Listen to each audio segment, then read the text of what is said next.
Un air glacial, un froid mordant, plusieurs nuits de température négative sur le littoral, et la glace a figé les pièces d'eau les moins profondes du Hable d'Olt, celles qu'affectionnent les gravelots, les aigrettes ou les vanneaux, devenues soudainement franchement inhospitalières.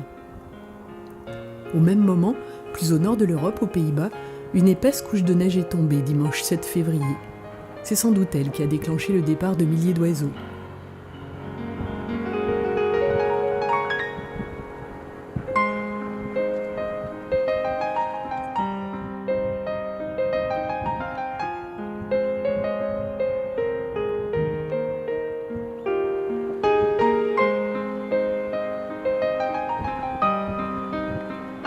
On a vu arriver des vols de canards chippeaux, de sarcelles d'hiver et surtout d'impressionnantes quantités de canards siffleurs.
Alors, on a déjà vu ces rassemblements-là quand il y a des vagues de froid plus au nord et que notre région n'est pas concernée ou peu concernée. C'est ce qu'on appelle de la fuite vers le froid de ces espèces. On ne parle pas de migration, puisque si le froid n'était pas arrivé sur ces zones-là, les oiseaux n'auraient absolument pas bougé. Donc le froid est derrière eux et ils arrivent chez nous. Donc on a eu ça en 2010, on a eu en 87, 78, 79. Mais des rassemblements aussi importants de canards siffleurs qui restent dans notre région, on parle de entre 10 et 15 000 canards siffleurs au Hable d'Olt, plusieurs centaines en basse vallée de la Somme, sur Quin, donc autour de peut-être 20 000 oiseaux qui stationnent chez nous.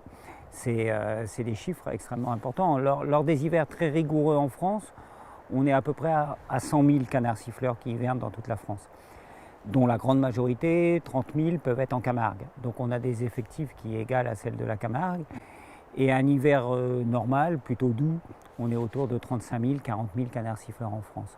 Donc on est vraiment sur des chiffres importants au niveau national et au niveau international. Ensuite, pendant plusieurs jours, tout au long de ce week-end de la mi-février, ces milliers de canards siffleurs nous ont offert de fabuleux ballets aériens, évoluant sans relâche entre les prairies du Hable et les pièces d'eau alentour. Pourquoi s'arrêter au niveau du Hable? Tout simplement parce qu'on était certainement au sud immédiat de secteurs enneigés. Donc bien sûr pour les canards herbivores comme les chippeaux, comme les siffleurs, ils ont besoin donc de nourriture herbacée. Et donc il faut absolument qu'ils pâturent dans les parcelles de céréales ou dans les vraies pâtures comme on a ici. Et donc ils fuient donc surtout la neige, mais aussi le gel. C'est-à-dire que le gel, pourquoi? Parce que il faut absolument des zones en eau, et c'est ce qu'on avait ici. On avait certaines zones en eau. On a l'estuaire, bien sûr, le littoral picard. On a les gravières qui sont en eau, et puis les gravières d'Ourdel également en eau, où les oiseaux étaient bien présents. Une partie donc en eau pour s'abreuver, et une autre partie notamment sur les terrains, le gagnage, notamment pour s'alimenter, préserver l'énergie, assurer la santé de la population avienne.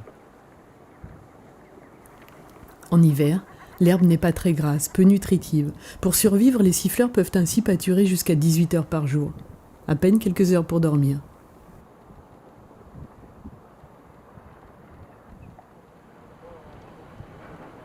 Alors ce qui est très intéressant, Chez les adultes moins, mais chez les jeunes oiseaux qui font leur premier mouvement, qui connaissent leur première vague de froid, et ça il y a beaucoup d'oiseaux qui connaissent leur première vague de froid, hein. Avec les changements climatiques on a moins d'hivers rigoureux, eh bien ils vont mémoriser cet endroit, ça va s'inscrire dans leur disque dur de leur cerveau, parce que les oiseaux ont des cerveaux et des gros cerveaux, hein. Ils réfléchissent, ils mémorisent, ils photographient tout.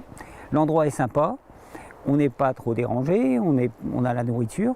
L'année prochaine, premier coup de froid, ils peuvent revenir à l'endroit. Si l'endroit est fortement dérangé, s'ils sont perturbés, ça s'inscrit aussi dans la mémoire de l'oiseau, mais ça s'inscrit de manière négative. On ne retournera pas à cet endroit-là parce qu'il n'est pas favorable. Le froid s'en est allé. Les canards siffleurs se sont attardés. Sans doute ont-ils trouvé dans les vastes prairies et plans d'eau du Hable la quiétude recherchée.